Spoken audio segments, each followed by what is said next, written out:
Alright, so next day, put these hood props in yesterday. Today we're going to hit this valve cover gasket and an oil cap, and you can clearly see in the video we got oil here on this heat shield for the exhaust manifold. Come down here, I mean it's just oil all over this thing. So we're going to attempt to change that gasket, which is right there. It's a little cold out here today, but we should be able to get her done. Two acorn nuts there on top are 10 mils. So we're going to take those off and then we'll get in here and see what we got. Okay, with that off now, and it was just those two holding it on. We've got a couple hoses here. We got one on the back.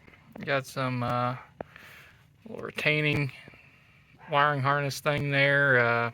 Hose over here. And if we get a top view here, we've got a couple bolts in the back here. I have to take a couple of those retaining pieces off of here.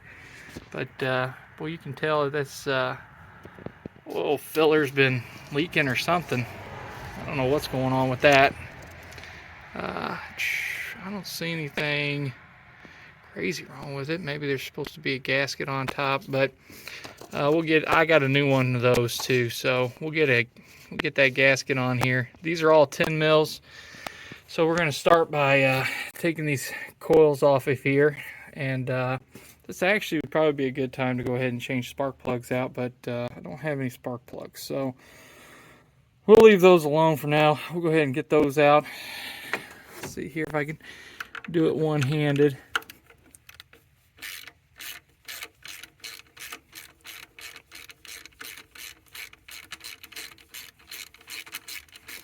And I won't bore you with the rest of these. I'll go ahead and just get this one for starters.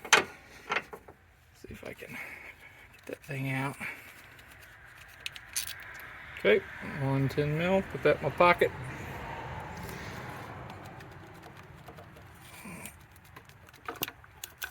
Take this off of here. Oh, there you go. That looks pretty good, actually. I don't see anything crazy wrong with it. Look down in there, there's no real oil on it or anything like that.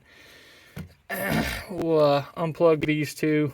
Hopefully these retaining little deals don't anything too wrong with them.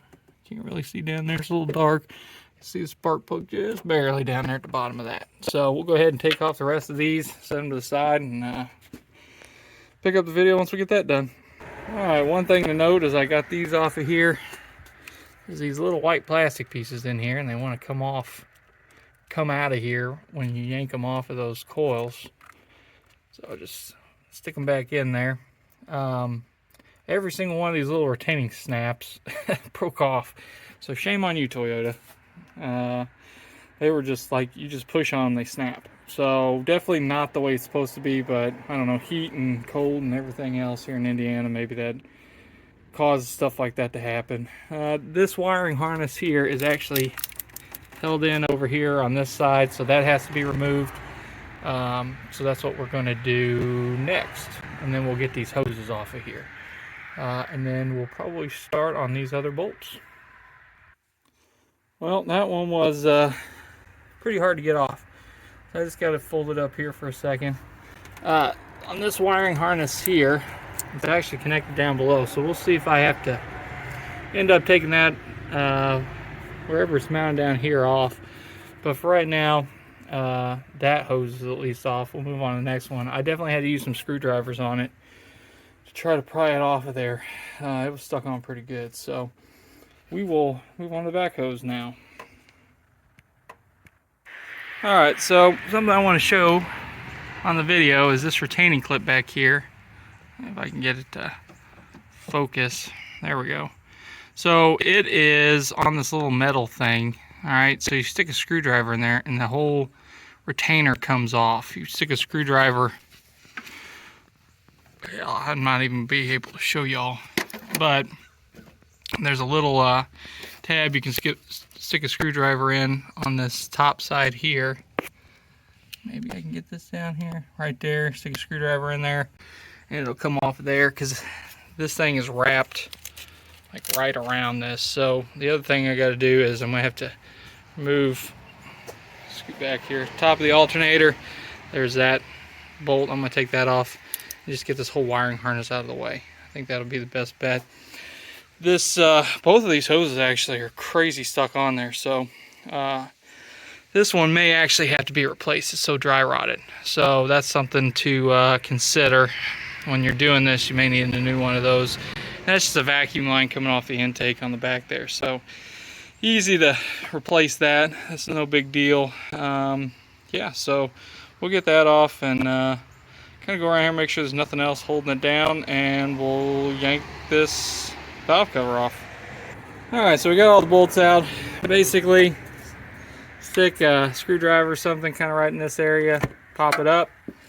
Once you got it kind of loose, the big thing here is really going around making sure you can figure out where it's stuck. So it's still stuck on this right side. Probably going to have to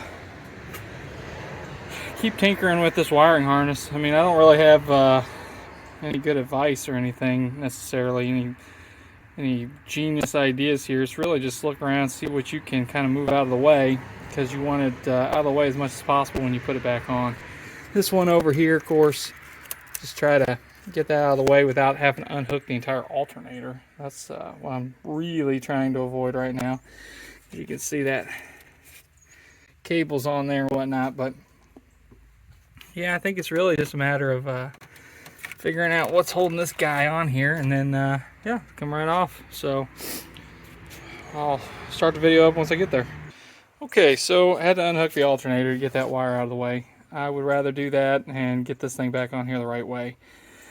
So unhooked all the alternator here so I could get that wiring harness up on top of this engine mount. Something I want to show you here though. So this is the dry rotted old gasket. I imagine maybe that had something to do with it failing. One thing I want you to note here is there's a piece missing.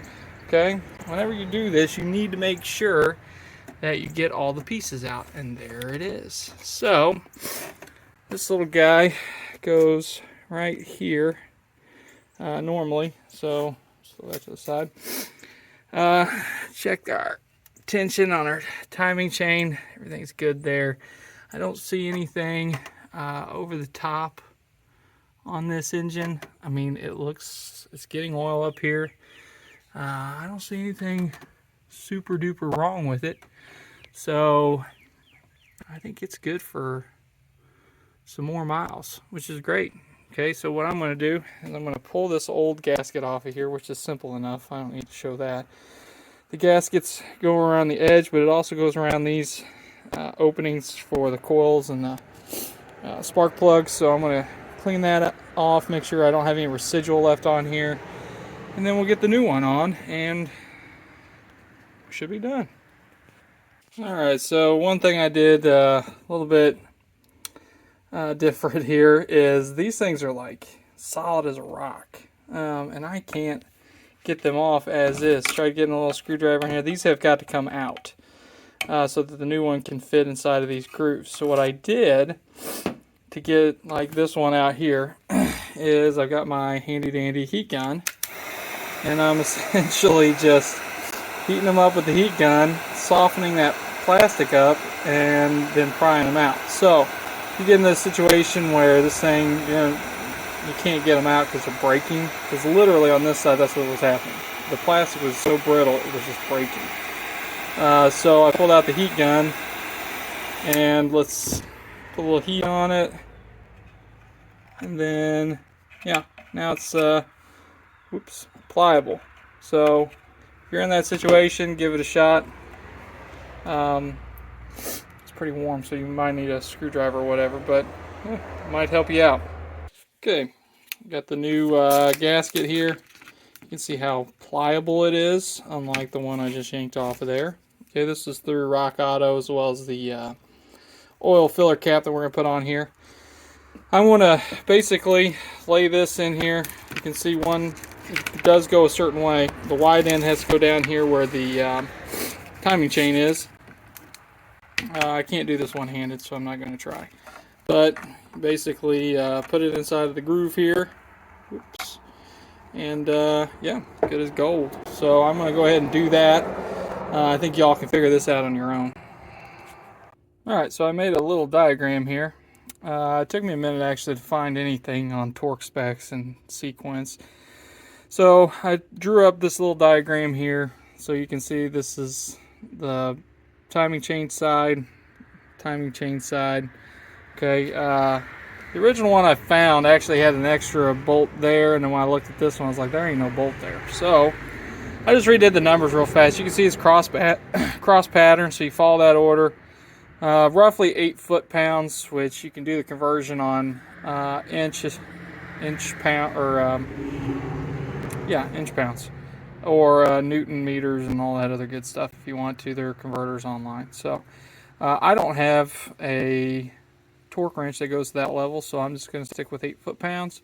We're going to tighten it back down, reassemble everything, put everything back on, and check the oil level, change out the filler cap, and should be pretty good to go. So as always, thanks for watching. Hopefully you guys can use this information and do it yourself. It's not that hard of a job. And thanks for watching. Please subscribe and like the video.